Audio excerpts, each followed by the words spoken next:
First of all, I like to say thank you for the organizing committee. And people may not know that my name, Korean name, looks like, sounds like woman. So that a long time ago, I had received one questionnaire from Korean Women's Association of Science and Technology asking what's the role as the female researchers, your role and functions in the government labs. So I was, I think it's funny though, that's why they call me again.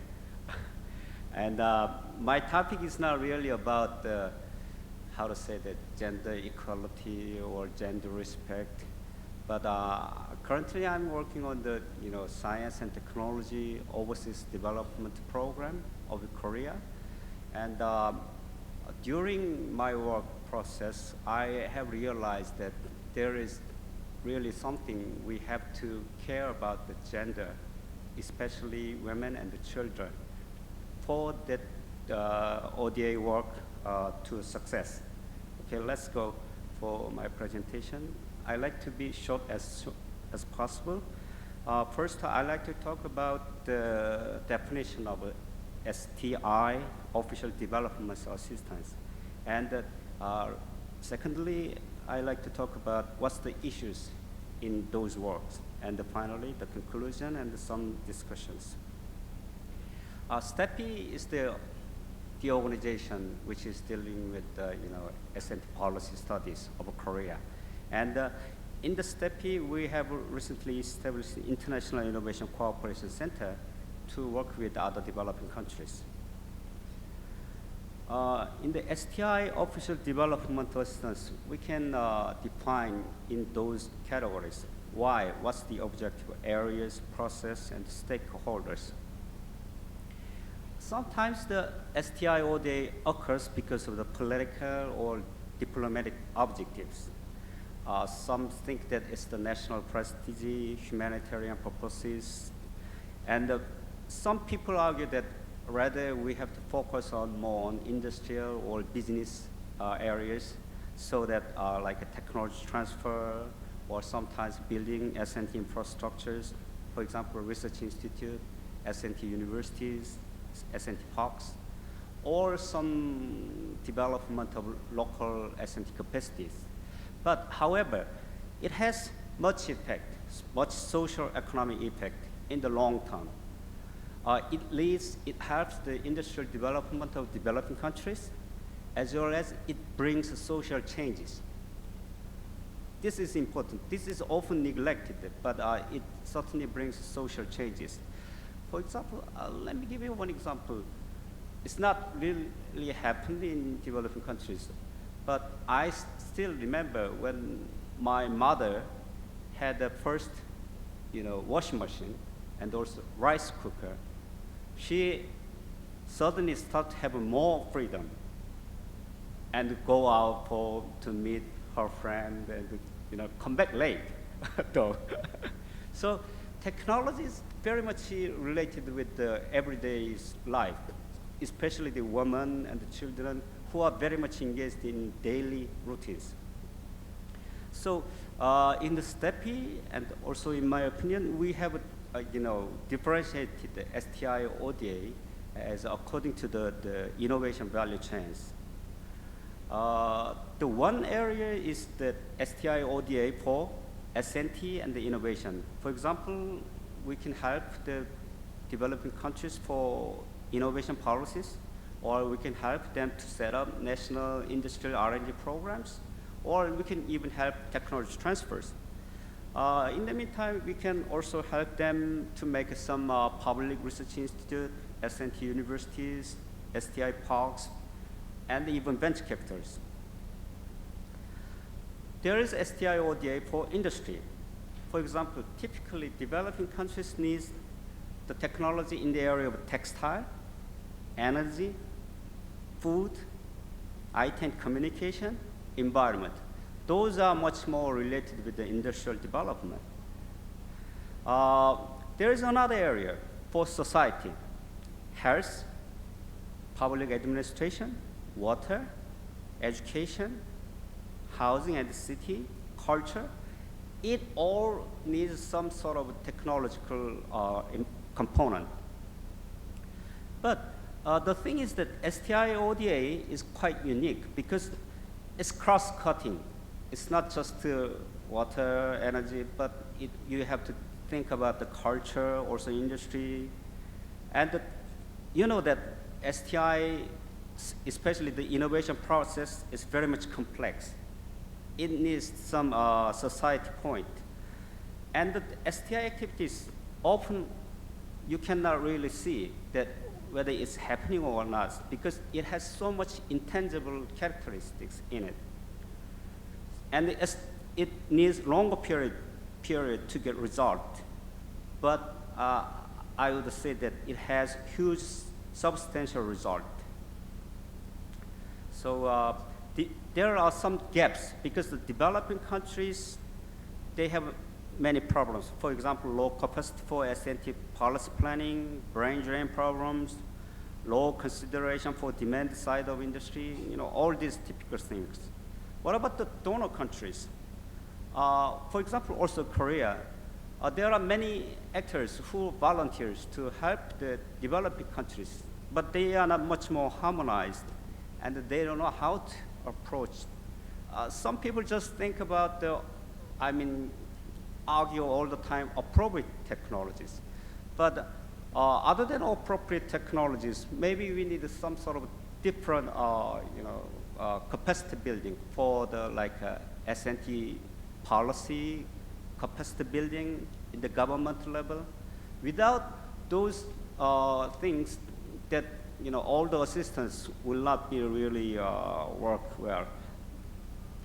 So we have made a planning, consulting, implementation process, and we have developed what STEPI has to do.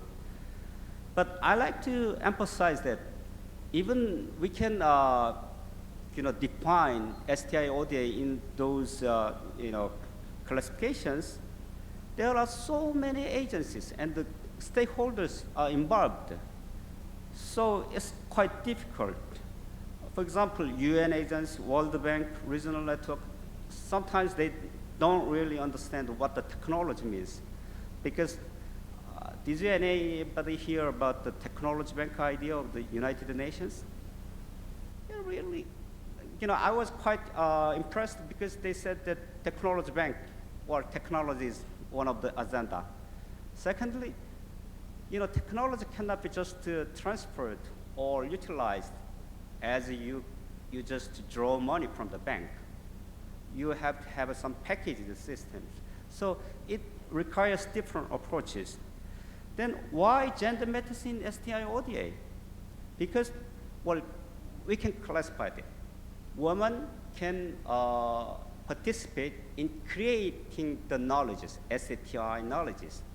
Secondly, they are the persons who use the most of those technologies, especially in the society, in the household. So without their ideas, help, or participation, those technologies cannot be really utilized in the maximum. That's why I think that women in the STI ODA program is quite important. For example, I still wonder if we had some sort of pre-education for the tsunami programs or some natural disaster programs. Women and children can easily sense those symptoms at first hand. So we can escape, very easily. So this kind of education means that technology is really needed for the woman. Here the UNESCO says that why gender matters, women are responsible for half of the human knowledge and the technical expertise. Well, but I like to emphasize more as technological innovators and agent of changes. Also female teachers responsible for the care of children in the basic education sectors, and the disaster awareness and an activity for children and the community. These kind of things are really necessary this is what happened in the Myanmar education recovery programs. What about the other one? Gender and the local knowledge is quite important because the women, particularly, they're related to sustainable development, natural disaster preparedness, biodiversity, and the climate changes. Who keeps the climate change? I mean, who keeps the nature? I don't think that man will keep the nature as it is. Even though I'm the man, I know that the characteristics of man. So I think maybe someday women will take more act in preserving the natures. Here's one example. This is Life Store and Carbon for Water program.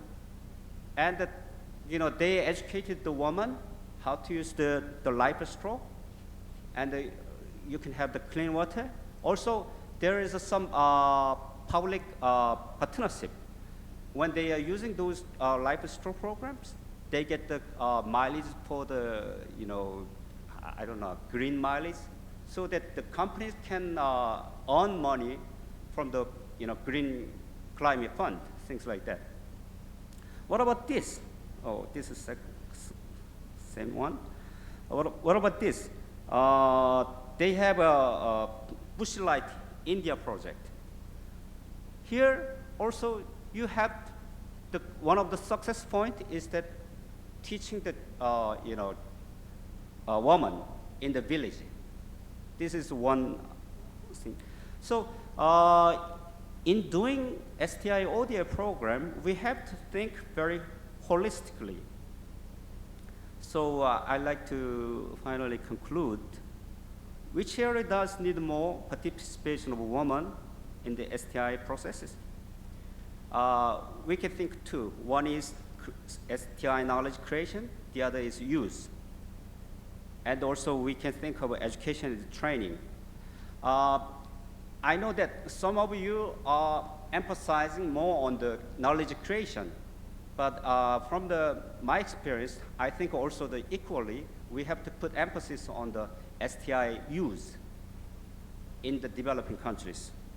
And how can we make sure women's involvement in those activities?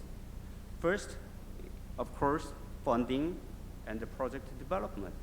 Without those practical program, or we will not go forward. And also, we need to understand the uniqueness of the STI features in ODA. Also, secondly, financial mechanism and the business understanding is quite important to, for example, the doctors from the ADB does not come here. She just, gave the video presentation. So we have to persuade the international bank, World Bank, African Bank, IDB. Without them, we cannot make it happen. And of course, we need to develop some business design models. Third, we have to develop a project management capacity. Fourth,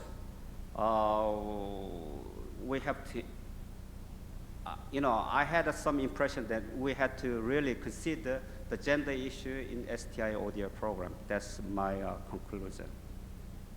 And I like to also suggest some sort of international platform for STI and gender if it is necessary.